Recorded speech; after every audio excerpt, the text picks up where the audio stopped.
Well. Hey toy fans, Aaron here.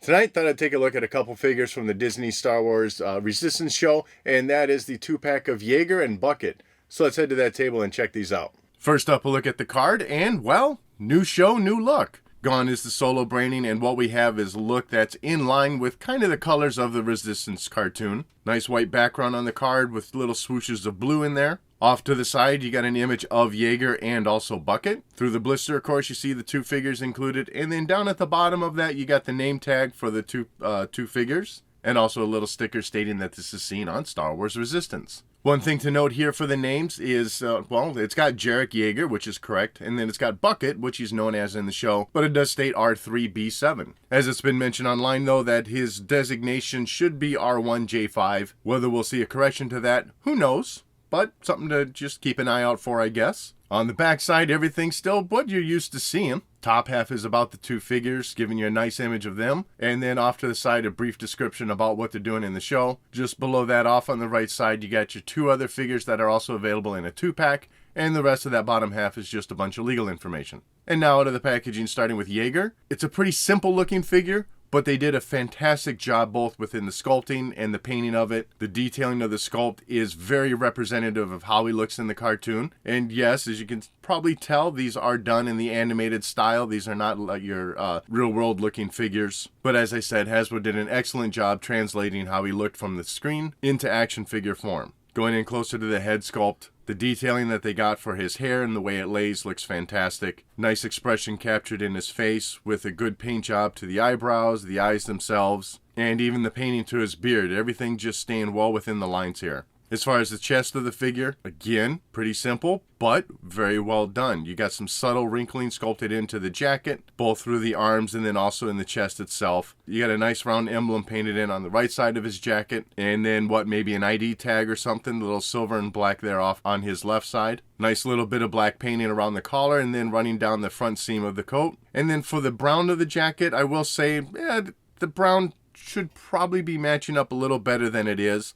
I think the upper half of the sleeves should be matching to the center of the chest. I could be wrong, but at least looking at the diagram on the back, it seems like it should match. So for some reason, that painting is just a little off in color there, but I'm being pretty nitpicky here. And then as for the legs, pretty slim looking, but it does fit that animated styling of the character. Get some very subtle wrinkling sculpted in there for the wrinkles of the pants. And then just lots of pant detailing, lots of seam sculpted in, pockets, various lines and stuff. But a nice olive green color to that. And then you get down to the boots, which are pretty well sculpted. And as you can see, nice black paint job to those. As for his articulation, head's on a ball joint, so it swivels all the way around. And you get some decent movement up and down, and just a tiny bit side to side. Got your swiveling at the shoulders.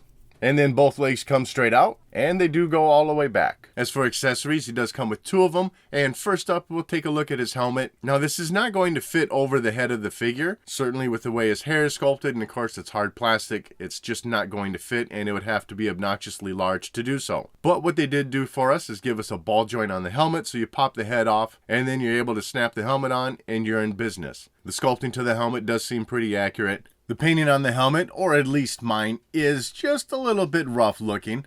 For the most part, all the white is pretty clean, but within the blues along the chin of the helmet, definitely a little bit of bleeding going on there. The visor of the helmet is this nice sparkling gold color, and actually that is the color of the whole piece. Everything that you see on the helmet that's colored or isn't orange is actually painted on, as the bulk of the helmet is simply just this golden sparkle molded plastic. And then for second accessory, he comes with a small blaster. Sculpting of it seems to be in line with what he uses in the show. The overall coloring to it is pretty representative also. You just don't obviously get the additional little painting of different colors along the side of the blaster or anything. And that's pretty par for the course for these small figures, so I guess I can't complain too much. It fits very well into his hand. It's got a nice snug fit to it, so it's not too tight, and it's also not going to just flop right out. On to the second figure included in this set, which is Bucket.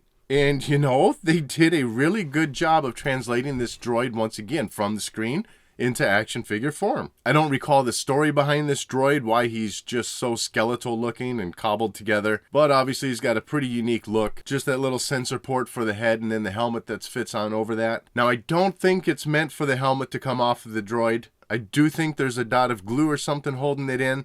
I could be wrong. My fingers might just be too fat. But I haven't been able to slide the helmet off the head of the droid. So in case anyone's wondering, I do think it's meant for this to stay on. Otherwise though, painting of that helmet is looking really good. You do have a bit of wear on the designs that are painted in. Does kind of look like this helmet's been around for a while. As far as the neck, they did manage to get a few wires or something sculpted, wrapping around that neck post. Sculpting and painting to the main body is looking really good. If you're looking at this and you're not familiar with the show and you think the way the main body looks is a little off kilter, well, that's kind of the way the droid looks. These parts aren't on straight. He's just kind of this wobbly little thing. But it's nice to see some various colors used. Some nice silver painting for that outer frame of the droid shell. Little bits of gold in there. Some red in there for some wire painting. And then some light gray in there for the inside center of the body with some darker gray around that. So some pretty good dimension here with both the sculpting and the painting. Definitely bringing this thing to life a little bit. As for the legs, here also things are just a little bit skeletal than what you're used to seeing with an astromech droid, but still a good representation from how he looks in the cartoon. Pretty simple sculpting, but you got some red in there for the little wire painting coming down around the side. Little touches of dark gray for the center part of the leg. And in case you're wondering, the feet are indeed on properly. I know it might be weird to see one foot have the wire out the front, the other foot with the wire in the back, but that's how he looks. As for Bucket's articulation, that ball joint is down at the base of his neck, or the body of the droid, if you will. But you get a lot of movement. Head swivels around, side to side, up, down. So that's just an awesome range of motion there. As expected for the droid, the arms do swing all the way around, or the legs rather. And then they're even ball jointed in there. So you get some side to side movement within those legs. And then he's got some ankle movement at his feet. And then even on this third leg, you got some swiveling in there. And then of course you can slide it back up into the body that much. For such a small figure, you got a surprising amount of movement with this guy. And with no accessories for Bucket, I guess it's time to close things up here. Overall, this is a really good set. Each figure has an awesome sculpt, a great paint job. The set retails for $14.99, which is the same price as you had for the solo 2-packs. It still seems like a bit too much to lay out for these two figures, or for the 2-packs in general of the Resistance line. At least in the solo line, I felt like, you had two full-size figures, but you would also occasionally get some larger accessories. But I will say that more so for this set than with the BB-8 and Poe Dameron set, which I'll get to. I do feel like I'm getting a little bit more for my money with the great job that they did on Bucket. There's more to him. There's more sculpting to him. There's more parts, more articulation. But price point aside, this is a set that is totally worth adding to your collection, even if you're not a fan of the Resistance show. And that wraps up this look at the 2-pack of Yeager and Bucket. I'd love to know what your thoughts are on these figures in the comment section below. And as always, thank you for watching.